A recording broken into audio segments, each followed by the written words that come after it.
काशी विश्वनाथ मंदिर के मामले में आज वाराणसी में सुनवाई की गई। हिंदू पक्ष का कहना है कि यहाँ अनादिकाल से स्वयंभू भगवान शिव का ज्योतिर्लिंग स्थापित है।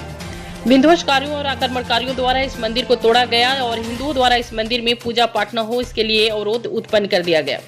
आज इस मंदिर को तोड़कर एक अवैध ढांचा बना दिया गया जिसे मस्जिद कभी नहीं कहा जा सकता है। यह विवाद है जो आज सिविल डिवीजन कोर्ट वाराणसी में फास्ट ट्रैक कोर्ट द्वारा पुरातात्विक संरक्षण कराने के लिए मंदिर पद से प्रार्थना पत्र दिया गया था, जिसकी सुनवाई में माननीय न्यायालय द्वारा विपक्षियों को अंतिम अवसर दिया गया। लेकिन आज फिर अंजुमन इंतजामिया के अधिवक्ता द्वारा प्रार्थना पत्र दिया गया था, जिसमें वाद को टालने के लिए आधार बताया गया। इसी वाद से संबंधित बाबत सुप्रीम कोर्ट में 2 रिट याचिका लंबित है और इसी बात सुप्रीम कोर्ट ने दोनों पक्षों के विवाद को सुनकर उनके तथ्यों के निर्णय को सुरक्षित कर लिया है।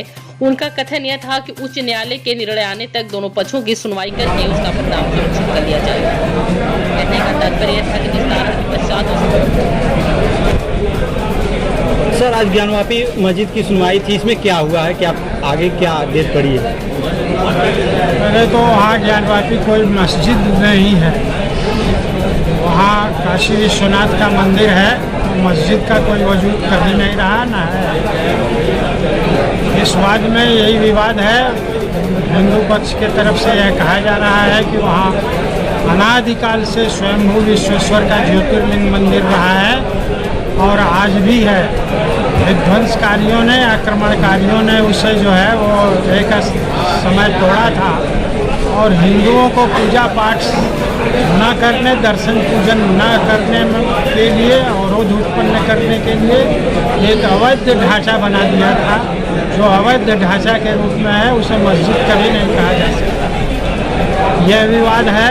आज सिविल जज senior division fast track court Varanasi में पुरातात्विक सर्वेक्षण कराने के लिए मंदिर पक्ष के तरफ से प्रार्थना पत्र दिया गया था, जिसकी सुनवाई के लिए माननीय न्यायालय ने विपक्षियों को अंतिम अवसर दिया था।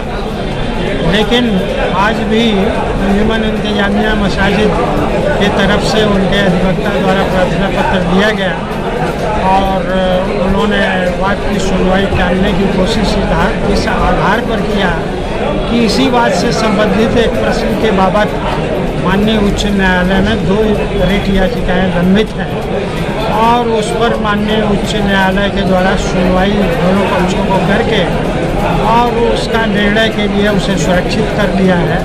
उनका कथन यह था कि उसकी निस्तारण के पश्चात माननीय उच्च न्यायालय का फैसला आने के बाद ही इस बात की सुनवाई फर्दर किया जाए।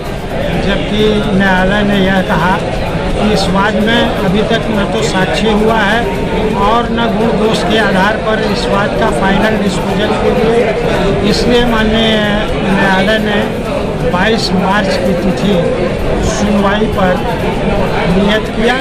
उसी दिन पुरातात्विक सर्वेक्षण के लिए जो प्रार्थना पत्र दिया गया है उस पर सुनवाई